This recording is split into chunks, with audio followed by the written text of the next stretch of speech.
Friends, ఈ వీడియోలో వచ్చేసి చూడండి బ్యాక్ పార్ట్ అయితే స్టిచ్చింగ్ ఎలా చేసుకోవాలనేది ఒక పార్ట్ 1గా పెట్టాను కదా. ఇది వచ్చేసి పార్ట్ 2 అండి. దీంట్లో వచ్చేసి ఫ్రంట్ పార్ట్ మొత్తం స్టిచ్చింగ్ ఎలా చేసుకోవాలనేది చూపిస్తాను. చూడండి ఇక్కడ ఇలా నీట్గా ఫ్రంట్ పార్ట్ అనేది ఇలా నీట్గా తీసేసి పెట్టుకొని ఎటువైపు ఉల్టా ఉంది ఎటువైపు సీదా ఉన్నది అనేది చెక్ చేసుకొని చూడండి ఇలా కుట్టు అయితే స్టార్ట్ చేసుకోవాల్సి ఉంటుంది. షోల్డర్ దగ్గర నుంచి ఇలా కుట్టు వేసుకుంటూ రావాలి.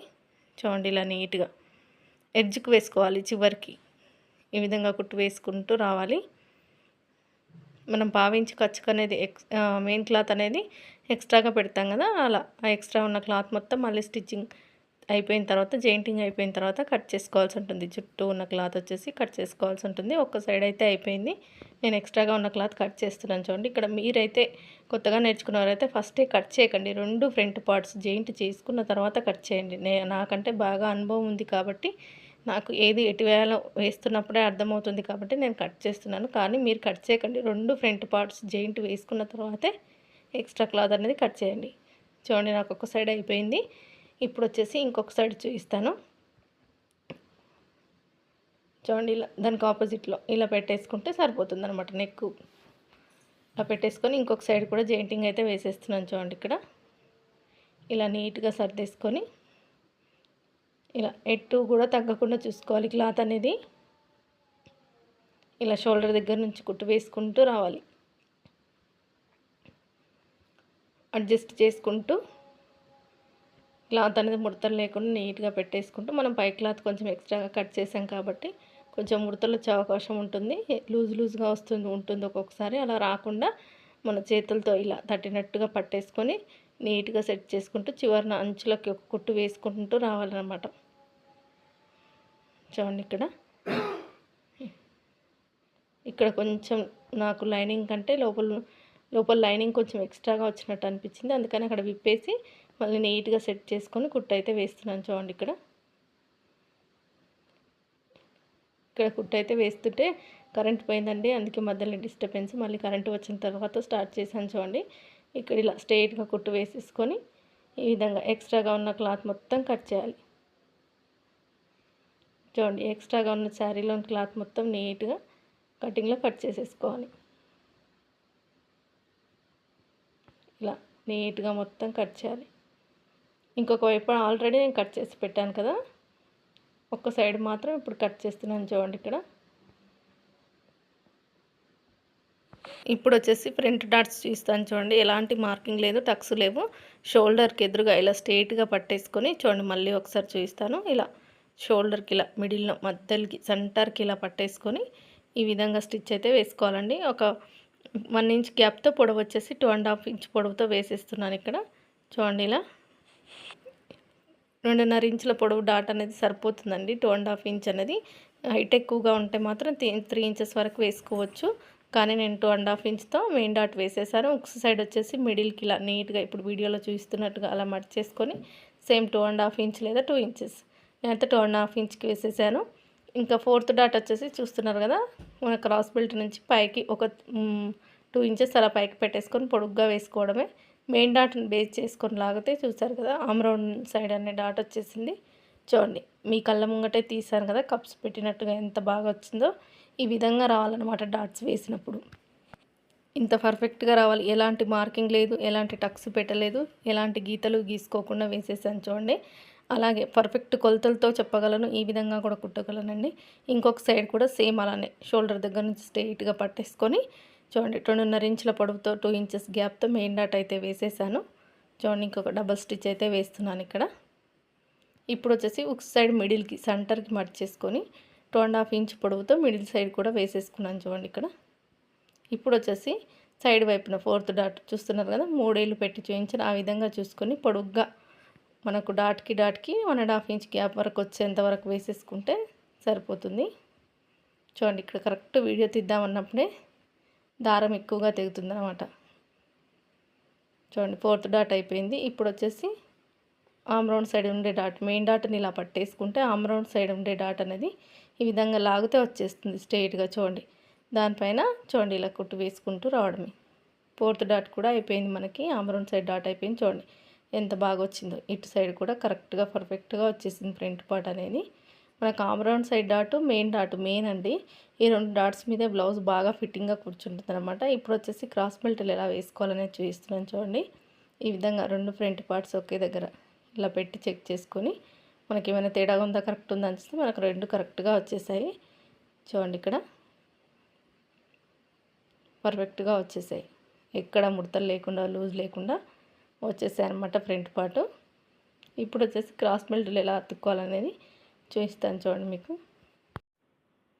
చూడండి ఇక్కడ క్రాస్ బెల్ట్లు వచ్చేసి నాకైతే సేమ్ కలర్ క్లాత్ మిగలలేదు.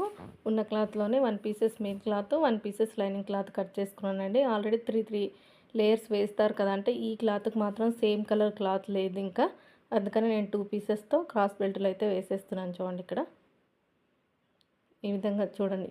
ఇప్పుడు పెట్టేసుకుంటున్నాను, మీకు అది కనిపించట్లేదు. మనకు పై వైపున సీదా వైపున వచ్చేసి మెయిన్ క్లాత్, కింది వైపున వచ్చేసి లైనింగ్ క్లాత్ పెట్టేసుకొని కుట్టుకుంటే నీట్గానే వస్తుందండి ఫినిషింగ్ అనేది. కాకపోతే 3 లేయర్స్ వేస్తే ఫ్రంట్ పార్ట్ అనేది ఇంకా పర్ఫెక్ట్గా కుదురుతుంది. చూడండి ఇక్కడ ఇంకొక హ్యాండ్ కూడా ఇంకొక ఫ్రంట్ పార్ట్ కూడా సేమ్ అలానే చూడండి. క్రాస్ బెల్ట్ శారీలో వచ్చింది మెయిన్ సైడ్ పెట్టేసుకొని లైనింగ్ వచ్చేసి కింది వైపున పెట్టేసుకొని పాదం మందం ఖర్చుతో ఇలా నీట్గా కుట్టు వేసుకుంటూ రావాలి. ఒక సైడ్ వేసాను కదా, టక్స్ దగ్గర మనకు చూస్తున్నారు కదా, ఇలా మట్ చేసుకోవాలి. మీకు కనిపిస్తుందా లేదా చూడండి. అలా మట్ చేసుకొని పైనుంచి పాదమందం ఖర్చుతో కుట్టు వేసుకుంటూ రావాలి ఇలా నీట్గా. చూడండి ఎక్కడ వీడియో అనేది స్పీడ్ అయితే పెట్టలేదండి, నార్మల్లోనే చేసేసాను. కాకపోతే డిస్టర్బెన్స్ ఉంటే కట్ చేశాను అంతే. కానీ వీడియో మాత్రం ఉపయోగపడే వీడియోనండి. చూసేవారు చివరి వరకు చూడండి, చిన్న లైక్ ఇచ్చి సపోర్ట్ చేయండి. ఇప్పుడు వచ్చేసి అదే క్రాస్ బెల్ట్ మీద పైనుంచి డబల్ స్టిచ్ అయితే ఇలా వేసుకుంటూ వస్తే ఏమైనా హెచ్చు తగ్గులుంటే కిందికి వచ్చేసి బ్లౌజ్ ఫినిషింగ్ అనేది నీట్గా ఉంటుంది. ఇంకొక సైడ్ కూడా సేమ్ అలానే పైవైపు నుంచి కుట్టు అయితే వేసుకుంటున్నాను చూడండి. ఇలా నీట్గా వేసేసుకోవాలి. ఇప్పుడు వచ్చేసి సైజ్ బ్లౌజ్ తీసుకొని చెక్ చేసుకోవాలండి. మీరు కొత్తగా నేర్చుకున్న వారైతే కంపల్సరీగా ప్రతి చెక్ చేసుకొని కుట్టండి, మీకు పర్ఫెక్ట్ అయిపోతారనమాట తక్కువ టైంలోనే. ఈ విధంగా ఫ్రంట్ పార్ట్ పెట్టేసుకొని చెక్ చేసుకుంటే నాకు సమానంగా కరెక్ట్గా వచ్చేసింది. ఖర్చు తీసేస్తే ఇంకా క్రాస్ బెల్ట్లు అయితే కుడుతున్నాను చూడండి. 2 క్రాస్ బెల్ట్లు ఇలా ఉల్టా తీసేసుకొని మధ్యలో వచ్చేసి ఫ్రంట్ పార్ట్ మొత్తం నొక్కి పట్టి దానిపైన కుట్టు పడకుండా పావు మందం ఖర్చుతో ఇలా కుట్టు వేసుకుంటూ రావాలండి. ఇలా నీట్గా ఉంటుందన్నమాట క్రాస్ బెల్ట్ షేప్ అనేది. ఇంకొక సైడ్ కూడా సేమ్ అలానే. ఇంకొక సైడ్ వచ్చేసి సేమ్ శారీ వైపు క్లాత్, మెయిన్ క్లాత్ వైపు శారీలోని క్లాత్, లైనింగ్ వైపు లైనింగ్ క్లాత్ పెట్టేసుకొని ఇంకొక వైపు కూడా సేమ్ అలానే స్టిచ్ వేసేసాను చూడండి. ఇక్కడ వీడియో లెంతీ అయిపోతుందని ఇంకా స్పీడ్గా వేసేస్తున్నాను. ఇక్కడ చూడండి ఎక్స్ట్రాగా ఉన్న క్లాత్ ఎంతైతే కుట్లలోకి వెళ్తుందో అది ఉల్టా తీసేసుకొని లోపలికి ఫోల్డింగ్ చేసేసి సైడ్ వైపు నుంచి స్టిచ్ వేసుకుంటూ రావాలి. ఇది వచ్చేసి లోడింగ్ క్రాస్ బెల్ట్ అని చెప్పొచ్చండి. దీన్ని చాలా నీట్గా ఉంటుంది, ఫినిషింగ్ కూడా బాగుంటుంది, సూపర్గా ఉంటుందన్నమాట. చూడండి ఇక్కడ గుట్టు వేసుకుంటున్నాను. ఇంకొక సైడ్ కూడా సేమ్ అలానే ఈ విధంగా వేసుకున్న తర్వాత దాని లోపల నుంచి ఫ్రంట్ పార్ట్ అనేది లాగితే ఇలా మనకు నీట్గా వచ్చేస్తుంది. చూడండి ఇక్కడ ఇంత నీట్గా వస్తుందన్నమాట. ఇలా 2 సమానంగా వచ్చాయా లేదా అని చెక్ చేసుకుంటున్నాను. ఇక్కడ ఒక పట్టి కాజపట్టి నాకు సమానంగా వచ్చేసాయి. చూడండి ఇక్కడ చూడండి ఎంత కరెక్ట్గా వచ్చాయి. ఈ విధంగా రావాలన్నమాట స్టిచ్ చేస్తే. చూడండి ఫ్రంట్ పార్ట్ అయితే ఆల్మోస్ట్ అయిపోవచ్చింది. ఉక్స్ పట్టి కాజా పట్టి వేసేసుకుంటే ఫ్రంట్ పార్ట్ అనేది అయిపోతుంది. చూడండి మనకి ఎటువైపు ఉక్స్ ఉంది ఎటువైపు కాజా ఉంది అనేది సైజ్ బ్లౌజ్ని పట్టి ఉంటుందండి. సైజ్ బ్లౌజ్ని ఒకసారి చెక్ చేసుకోవాలి. చూడండి ఇక్కడ మనకు నెక్ దగ్గర కట్ చేసిన క్లాత్ ఉంటుంది కదా, అది ఇలా తీసేసుకొని దాన్ని 2 భాగాలుగా చేసేసుకుంటున్నాను. చూడండి ఇది వచ్చేసి ఉక్స్ పట్టికి ఒకటి, కాజా పట్టికి ఒకటి. మనం కాజా పట్టికి వచ్చేసి కంపల్సరీగా శారీలో వచ్చిన క్లాత్ అయితే వేసుకోవాల్సి ఉంటుంది. నేను ఇక్కడ అదే చూస్తున్నాను ఇది సరిపోతుందని. చూడండి కరెక్ట్గా మ్యాచ్ అయ్యేది తీసేసుకొని ఇలా 2 ఇంచుల వెడల్పుతో లేదా 3 ఇంచుల వెడల్పుతో అయినా తీసుకోవచ్చండి. లోపలికి ఫోల్డింగ్ చేస్తాం కదా, మందంగా వస్తుంది. అందుకని చెప్పేసి చూడండి ఇక్కడ ఉక్స్ పట్టి ఎలా వేసుకోవాలో చూపిస్తాను. మీకు ఎటువైపు కాజా పట్టుంది ఎటువైపు ఉక్స్ పట్టుంది అనేది 2 ఇలా పెట్టేసి చూసుకోండి. నాకైతే లెఫ్ట్ సైడ్ వచ్చేసి కాజా పట్టుంది. నేను లెఫ్ట్ సైడ్తో స్టార్ట్ చేస్తున్నాను. చూడండి ఎవరికైనా మ్యాక్సిమం లెఫ్ట్ సైడే ఉంటుంది కాజా పట్టి అనేది. చూడండి ఫస్ట్ శారీ క్లాత్ పెట్టేసి దాని కింద లైనింగ్ క్లాత్ పెట్టాను చూడండి. అది ఈ ఉక్స్ పట్టికి కాజా పట్టి కోసం కింది వైపు నుంచి పెట్టి 2 సమానంగా అనుకుంటూ కుట్టు అయితే వేసుకోవాల్సి ఉంటుంది. పాదం మందం ఖర్చుతో ఇలా కుట్టు వేసుకుంటూ రావాలి ఇలా నీట్గా.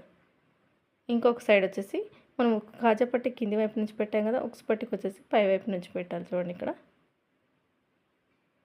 ఇలా ఇవి బాగా గుర్తుంచుకోవాలండి. ఉక్స్ పట్టి కాజా పట్టి ఎటు వేయాలి ఏంటి అనేది అర్థం కాక బ్లౌజులని పాడు చేసుకుంటారు బిగినర్స్. ఫస్ట్ 1-2 సార్లు వీడియో చూడండి నచ్చితే. చూడండి ఇప్పుడు వచ్చేసి పైనుంచి లోడింగ్ స్టిచ్ ఒకటి ఈ విధంగా కుట్టు వేసుకుంటూ రావాలి. సేమ్ ఉక్స్ సైడ్ కూడా పైనుంచి ఇలా లోడింగ్ స్టిచ్ వేసేసుకుంటే మనకి ఉల్టా తిప్పినప్పుడు నీట్గా ఉంటుందన్నమాట. అంటే ఫినిషింగ్ అండి, ఫినిషింగ్ బాగా ఇచ్చామంటే మనకు బ్లౌజ్ అనేది పర్ఫెక్ట్గా ఉండాలి, ఫినిషింగ్ బాగుండాలి. అన్నీ బాగుంటేనే కస్టమర్స్ మన దగ్గరకు వస్తారు. చూడండి ఇక్కడ వచ్చేసి ఇంకా ఉక్స్ పట్టి వచ్చేసి ఇంకా లోపల వైపుకి మర్చేసుకొని కుట్టు అయితే వేసేసుకుంటున్నాను. కాజా పట్టి వచ్చేసి పై వైపుకి వస్తుంది అనమాట. చూడండి ఇక్కడ వచ్చేసి ఉక్స్ పట్టి అయితే రెడీ అయిపోయింది. ఇప్పుడు వచ్చేసి కాజా పట్టి మనం ఆల్రెడీ జాయింట్ చేసి పెట్టాం కదా, దాన్ని కాజా పట్టి స్టిచ్ చేసుకుంటే సరిపోతుంది. ఇప్పుడు చూడండి కాజా పట్టి లైనింగ్ క్లాత్ మెయిన్ క్లాత్ పెట్టి జాయింట్ చేసాం కదా, ఇక్కడ వచ్చేసి ఒక ఫోల్డింగ్ అయితే మర్చేసుకొని ఫస్ట్ కుట్టు వేసుకోవాలని 2 ఇంచెస్ గ్యాప్ వదిలేసి చూడండి ఇలా కుట్టు వేసేసుకొని ఇప్పుడు వచ్చేసి ఆ 2 ఇంచెస్ని 1 ఇంచ్గా ఉక్స్ పట్టుకు వచ్చేసి 2 ఇంచెస్ తీసుకున్నాం కదా, మనకు మడిచిన తర్వాత 1 ఇంచే ఉండాలన్నమాట. ఈ విధంగా డబల్ స్టిచ్ అయితే వేసేసుకొని ఎక్స్ట్రాగా ఉన్న క్లాత్ మొత్తం నీట్గా కట్ చేసేసుకోవాలి. చూడండి మనకు ఆల్మోస్ట్ ఫ్రంట్ పార్ట్ కూడా అయిపోయిందండి. ఉక్స్ పట్టి కాజా పట్టి సమానంగా వచ్చాయా లేదని చెక్ చేసుకుంటే కరెక్ట్గా వచ్చేసాయి సమానంగా. చూడండి ఇప్పుడు వచ్చేసి నెక్ పట్టేలా వేసుకోవాలనేది చూపిస్తాను.